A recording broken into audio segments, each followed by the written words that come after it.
How's work going? Work is not all that good.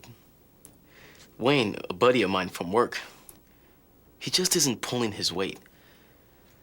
I keep having to keep covering for him all the time, and it's just... Have you told Wayne that? If I told him, it would hurt him. Yes, he might be hurt. So what's your problem? Well, I don't want to hurt Wayne. I'm sure you don't want to hurt him. But what's that got to do with the decision you have to make? Well, I just don't want to make a decision without taking Wayne's feelings into account. That's cruel. I agree with you that would be cruel. But when are you going to tell Wayne that you have to keep covering for him? You just said that if I told him, it would hurt him and that it would be cruel. No, I didn't. I said to tell Wayne without taking his feelings into account would be cruel. That's very different from you. I don't see the difference. It would still hurt him. But it would not harm him. If anything, it would help, and that's the big difference. Now I'm really confused. How could it possibly help to hurt Wayne? Have you ever gone to the dentist? Sure. Did it hurt when the dentist drilled your tooth to fill the cavity? Yes. Did he harm you? No, he actually made me feel better. Hurt and harm are different. Did it hurt when you ate the sugar that gave you the cavity?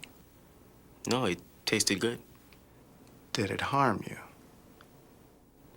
Yes. That's my point. Things can hurt and not harm us.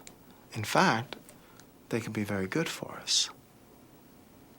And things that feel good may harm us and be very bad for us.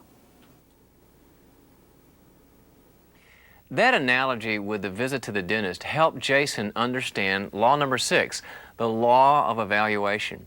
You need to evaluate the effects of setting boundaries and be responsible to the other person. But that doesn't mean you should avoid setting boundaries because someone responds with hurt or anger. To have boundaries is to live a purposeful life. Jesus uses the term narrow gate. It's always easier to go through the broad gate of destruction and continue to not set boundaries where we need to. But the result is always the same: destruction. Only the honest, purposeful life, defined and supported by clearly established boundaries, leads to good fruit. We need to evaluate the pain caused by our making choices and setting boundaries and empathize with it. Obviously, sometimes we cause pain by making choices others don't like. We also cause pain by confronting people when they're wrong.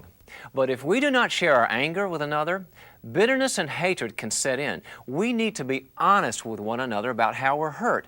As iron sharpens iron, we need confrontation and truth from others to grow.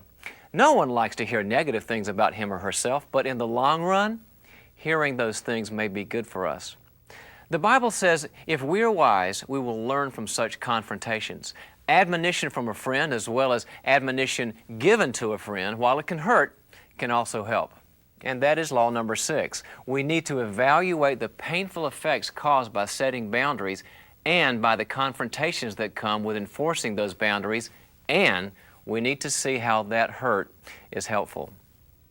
Law number 7 is the law of proactivity. Just as in the physical world, in the spiritual realm of human relationships, for every action, there's an equal and opposite reaction.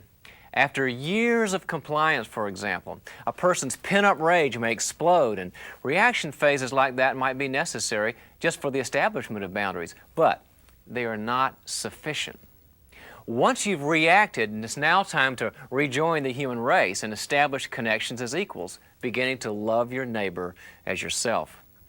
This is the beginning of proactive instead of reactive boundaries. This is where you're able to use the freedom you gained through reacting to love, enjoy, and serve one another. Proactive people show you what they love, what they want, what they purpose, and what they stand for, as opposed to those who are known by what they hate, what they don't like, what they stand against, and what they will not do. Proactive people are able to love others as themselves and die to self and not return evil for evil.